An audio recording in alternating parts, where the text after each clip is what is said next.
ಯಾದಗಿರಿ ಜಿಲ್ಲೆ ಸುರಪುರ ತಾಲೂಕಿನ ಜಾಲಿಬೆಂಚಿ ಗ್ರಾಮದಲ್ಲಿ ಬಿರುಗಾಳಿ ಮಳೆಗೆ ಮನೆ ಮೇಲೆ ವಿದ್ಯುತ್ ತಂತಿ ಬಿದ್ದಿವೆ. 100ಕ್ಕೂ ಹೆಚ್ಚು ಮನೆಗಳಲ್ಲಿ ಟಿವಿ, ಫ್ರಿಡ್ಜ್, ಫ್ಯಾನ್ ಸೇರಿದಂತೆ ಎಲೆಕ್ಟ್ರಾನಿಕ್ ವಸ್ತುಗಳು ಸುಟ್ಟು ಭಸ್ಮವಾಗಿವೆ.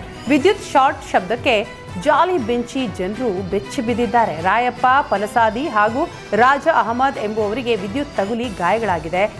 ಸುರಪುರ ತಾಲೂಕಿನ ಹಲವು ಗ್ರಾಮಗಳಿಗೆ ಸುಮಾರು 45ಕ್ಕೂ ಹೆಚ್ಚು ವರ್ಷಗಳ ಹಿಂದೆ ಇದನ್ನು ಅಳವಡಿಸಲಾಗಿತ್ತು. ತಂತಿ ಹಳೆಯದಾಗಿದ್ದು ವಿದ್ಯುತ್ ತಂತಿ ಕತ್ತರಿಸಿ ಬೀಳ್ತಾ ಇವೆ.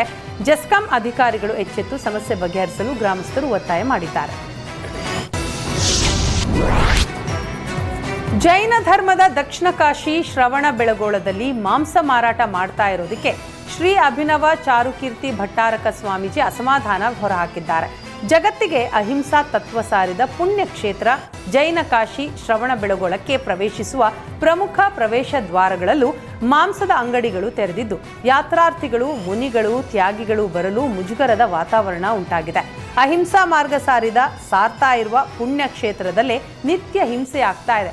ಮಾಂಸದ ಅಂಗಡಿಗಳನ್ನು ಬೇರೆ ಕಡೆಗೆ ಸ್ಥಳಾಂತರಿಸಲು ತಹಶೀಲ್ದಾರ್ ಆದೇಶ ನೀಡಿ 5 ತಿಂಗಳಾದರೂ ಕೂಡ ಕ್ರಮ ಆಗಿಲ್ಲ ಅಂತ ಶ್ರವಣಬೆಳಗೊಳದಲ್ಲಿ ಶ್ರೀ ಕ್ಷೇತ್ರದ ಪೀಠಾಧ್ಯಕ್ಷರು ಬೇಸರ ವ್ಯಕ್ತಪಡಿಸಿದ್ದಾರೆ.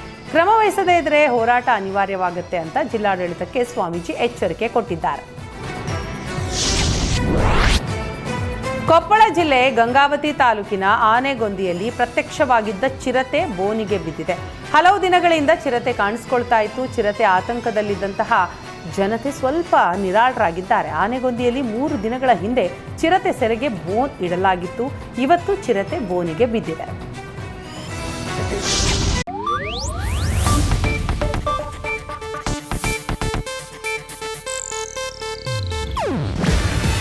ಇದು ಏಷ್ಯಾನೆಟ್ ನ್ಯೂಸ್ ನೆಟ್ವರ್ಕ್ ಪ್ರಸ್ತುತಿ.